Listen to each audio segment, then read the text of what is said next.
Bonjour communauté de co-critique, ici Kim, et aujourd'hui je vous parle de Donjons Dragons, la 5e édition, l'édition 2024.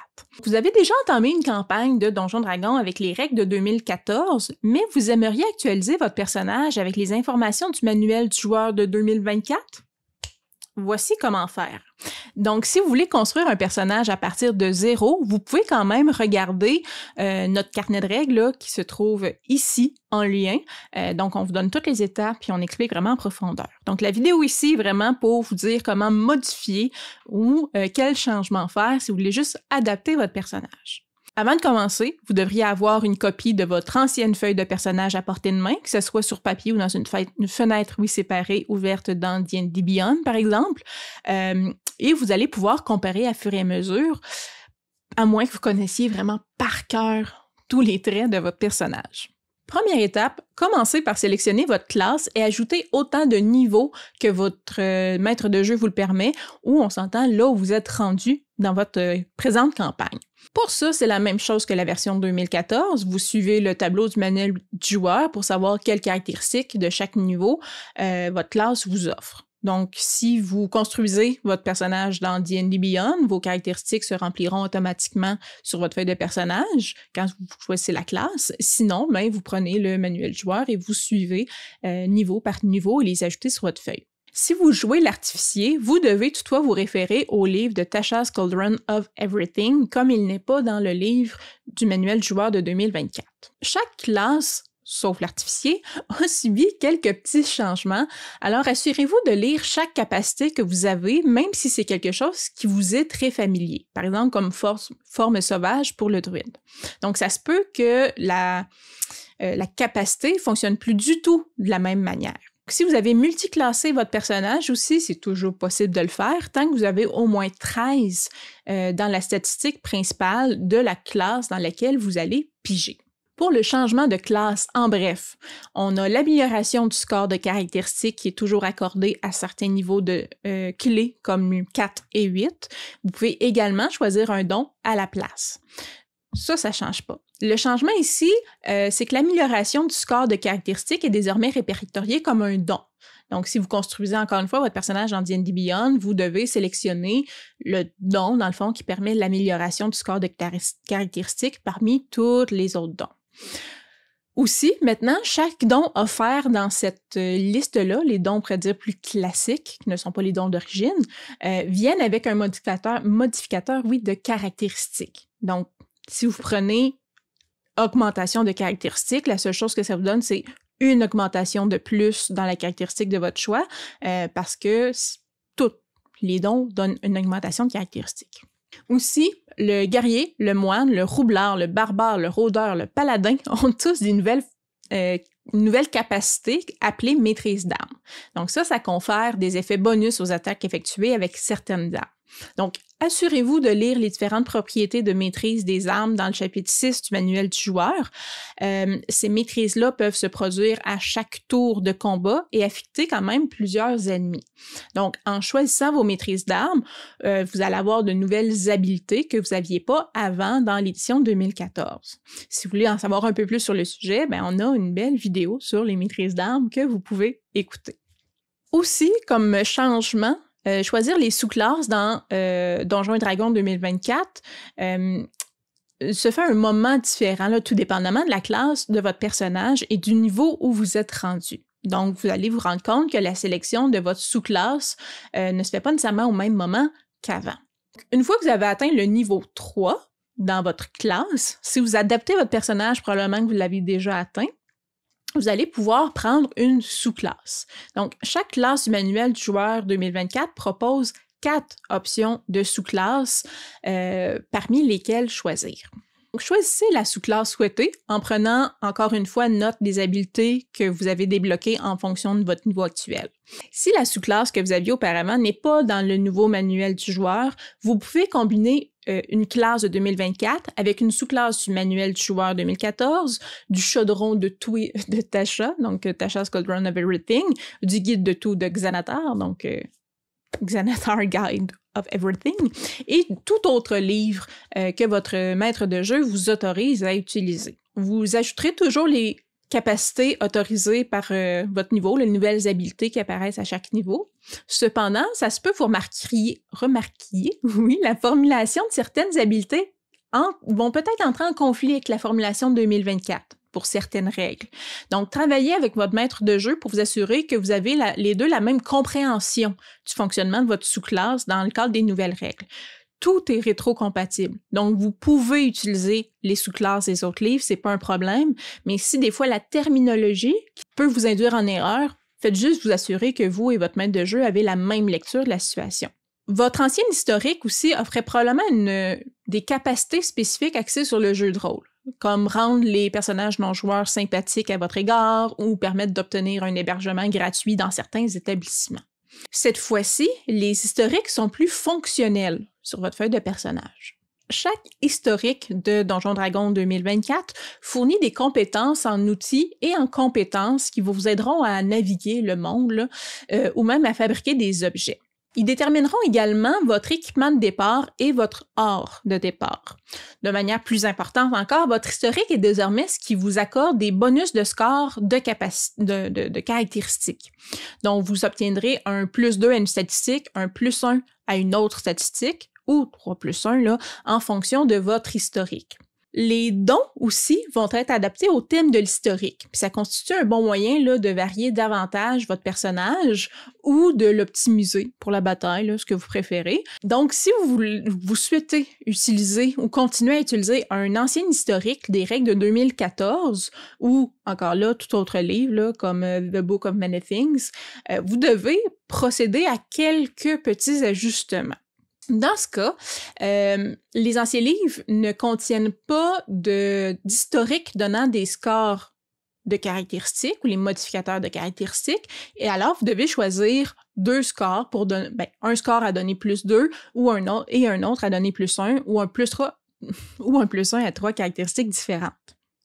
De même, si l'ancien historique accordait pas d'exploit, de don en fait, vous pouvez choisir un don d'origine de votre choix. Le chapitre 5 du manuel du joueur vous indique c'est quoi les dons d'origine. Afin que tout soit équilibré puis que tout ait du sens, là, je vous suggère fortement d'en parler à votre maître de jeu. Donc, à savoir comment votre historique je sais pas moi, de garde spécifique de Baldur's Gate vous a donné un don particulier ou comment ça a amélioré certaines de vos caractéristiques pour que ça soit logique, parlez-en à votre maître de jeu. Donc, vous avez choisi votre classe, vous avez monté les niveaux, vous avez choisi votre historique. Maintenant, vous reste à sélectionner l'espèce. Donc, l'espèce était autrefois, oui, appelée race dans les manuels du joueur et dans tous les livres de Donjons Dragons. Donc, ça représente la naissance et l'ascendance de votre personnage. Les espèces fonctionnent à peu près de la même manière que leurs homologues de 2024. On va accorder toujours des propriétés comme la vision dans le noir, la résistance à certains types de dégâts, avoir des ailes, par exemple. Si vous avez suivi les étapes précédentes, là, vous avez remarqué que les bonus de score de caractéristiques sont plus liés à l'espèce, mais sont maintenant liés avec l'historique, ce que vous venez de faire. Donc, ce que vous avez fait, dans quoi vous êtes entraîné dans votre vie, ce qui explique pourquoi vous êtes meilleur dans ces 2-3 caractéristiques-là. Quand vous sélectionnez votre espèce, c'est assez simple. Vous choisissez simplement ce que vous voulez être, quelle espèce vous voulez être, vous enregistrez les traits spéciaux que vous obtenez. Donc, certaines espèces ont des sous-espèces, des lignées qui vont être un point de décision pour vous, là. Par exemple, si vous jouez un Dragonborn, la couleur de votre lignée détermine votre résistance et les effets de votre souffle. Donc, si vous êtes un dragon, un Dragonborn or, vous allez souffler du feu et être résistant au feu, par exemple. Les elfes sont toujours divisés en catégories Drow, Wood et High Elf, chacune dotée de ses propres bonus. Même chose, les Goliaths, maintenant, ont des avantages séparés selon les différentes lignées. Vous pouvez toujours choisir des espèces issues des anciens livres, même jouer à des versions 2014 des espèces standards comme les elfes, si vous préférez. Si vous utilisez D&D Beyond, assurez-vous que le bouton Héritage, Legacy est activé. Sinon, les éléments les plus anciens vont être masqués. Quand vous utilisez ces versions-là des livres précédents, du livre 2014 précédent, vous prendrez toujours les scores de caractéristiques de votre historique, quand même. conformément aux règles de 2024. Donc, sautez cet élément-là. Donc, ça ne les ajoute pas, on s'entend. Les scores de caractéristiques, justement, dans Donjons Dragons 2024. Donc, les 6 caractéristiques de base n'ont pas changé. Donc, la façon que vous les générez, non plus.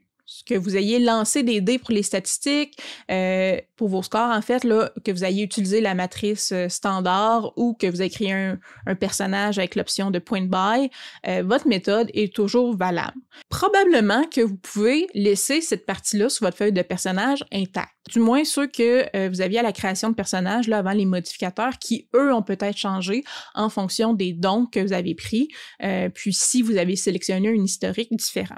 Donc, ce nouvel historique-là, vous avez choisi, peut modifier les scores de caractéristiques là, que vous êtes autorisé à augmenter. Parce qu'on a une sélection de seulement 3 scores de caractéristiques selon l'historique qu'on choisit. Donc ça peut différer de ce que vous aviez initialement choisi avec l'espèce que vous aviez pris avec les anciennes règles. Dans ce cas-là, demandez à votre maître de jeu si ça convient de sélectionner vos propres bonus de score de capacité, là, de caractéristiques, plutôt que d'utiliser ce qui est écrit. La dernière étape, vraiment, l'adaptation de votre personnage, ou presque, c'est l'équipement de départ ou prendre l'art. Donc, c'est vraiment la dernière étape habituellement là, de la création d'un personnage dans Donjons Dragons 2024. C'est vraiment cette étape-là là, d'équiper son personnage. Donc, si vous convertissez un personnage de 2014 qui existe déjà, que vous avez déjà joué, vous pouvez carrément ignorer cette étape-là. Là. Vous avez déjà probablement un inventaire complet d'objets qui proviennent des voyages que vous avez effectués jusqu'à présent. Fait que faites juste reprendre et ajouter tous les éléments que vous avez déjà à votre feuille de personnage. Pas besoin de refaire ces étapes-là. La dernière étape, quand vient le temps d'adapter votre personnage, en fait, surtout si vous êtes un lanceur de sorts, c'est d'échanger les sorts que vous avez. Si votre personnage appartient à une classe ou une sous-classe qui vous donne des sorts, le magicien, l'occultiste, l'ensorceleur, que le roublard, le rôdeur peuvent en avoir, là, vous allez peut-être devoir parcourir vos sorts puis en changer certains. Lisez vos sorts dans le manuel du joueur 2024 pour voir comment ils ont, et comment ils ont changé. Consultez également la liste des sorts de votre classe sous-classe dans le manuel du joueur. Vous pourriez trouver de nouveaux sorts, en fait, dans votre arsenal qui n'étaient pas là avant et qui vont vous intéresser davantage, parce que les listes ont quand même changé. Pour ceux qui utilisent D&D Beyond, vos sorts vont afficher leurs anciennes versions, entre guillemets, le Legacy. Donc, les sorts qui ont une étiquette Legacy sur D&D Beyond appartiennent aux règles de 2014, oui, et ne sont techniquement pas autorisés si vous dites jouer avec les règles de 2024. Tous les sorts, sauf un, existent dans le livre de 2024. Si vous jouez avec les règles de 2024, vous jouez avec les sorts de 2024. Encore une fois, c'est quelque chose que vous devriez vérifier avec votre maître de jeu au cas où il autoriserait les anciens sorts, mais là, on risque de tomber dans parfois un certain débalancement. Donc, ceux qui prévoient se mettre à jour complètement avec les règles de 2024 vont devoir supprimer leur sort Legacy sur D&D Beyond et sélectionner leur équivalent 2024 à la place. Donc, pour les utilisateurs de D&D Beyond, là, la version 2024 d'un sort est répertoriée juste à côté de la version Legacy. Ça devrait pas être long à changer ou à trouver.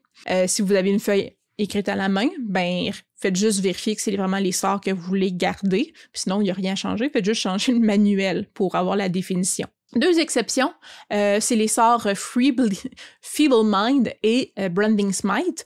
Ces 2 sorts-là ont été remplacés par des nouveaux sorts, soit Befundlement et Shining Smite. Donc, vous ne les retrouverez pas à la même place. Faites ce petit changement-là. Grosso modo, la règle à suivre en cas de doute, c'est si une nouvelle version existe, prenez la nouvelle version. Pour les classes et les sous-classes qui n'ont pas été rééditées, vous prenez ces classes et sous-classes-là dans les livres que vous aviez déjà ou dans lesquels vous êtes déjà allé piger pour ces sous-classes-là et vous assurez que votre maître de jeu et vous entendiez sur la terminologie qui servent à décrire ces sous-classes-là. Pour le reste, prenez ce qui est dans le manuel 2024. Même chose pour les dons. S'il y a des vieux dons que vous vouliez prendre, si le nouveau don existe, prenez celui de 2024. Mais s'il y a un autre don qui n'existe pas et n'a pas été réédité, vous pouvez aller le chercher dans la version Legacy, là, dans les autres livres. Donc, pour toutes les autres règles de jeu mécaniques, il va y avoir des vidéos portant spécifiquement sur ces sujets-là plus mécaniques. Mais vous voyez maintenant comment adapter votre personnage aux règles de 2024. c'est rapide, c'est facile, c'est vraiment pas compliqué et tout est rétro-compatible. Donc, si des choses n'existent pas dans le manuel 2024, n'hésitez pas à les piger dans les vieux livres. Voilà! Si vous avez des petites questions, des choses qui sont pas claires ou vous vous dites « Ah, mais j'ai-tu le droit? » Ben, j'ai tout le droit. Si savoir si vous avez le droit de demander à votre maître de jeu, mais s'il y a des risques que certains choix débalancent des mécaniques, écrivez en commentaire, ça va me faire un plaisir de répondre, mais aussi plein de gens de la communauté commentent nos vidéos et peuvent vous aider. Donc, je suis tout le temps bien heureuse de voir ça. Et ben voilà, si vous voulez partager aussi vos personnages, c'est quoi que vous faites présentement avec les personnages de 2024, comment vous avez adapté vos personnages, si vous avez fait des belles découvertes en adaptant vos personnages aussi, ben partagez-les dans les commentaires. Encore là, j'aime beaucoup ça, lire ces choses-là. Et sur ce, ben je vous dis à la prochaine fois. Bye!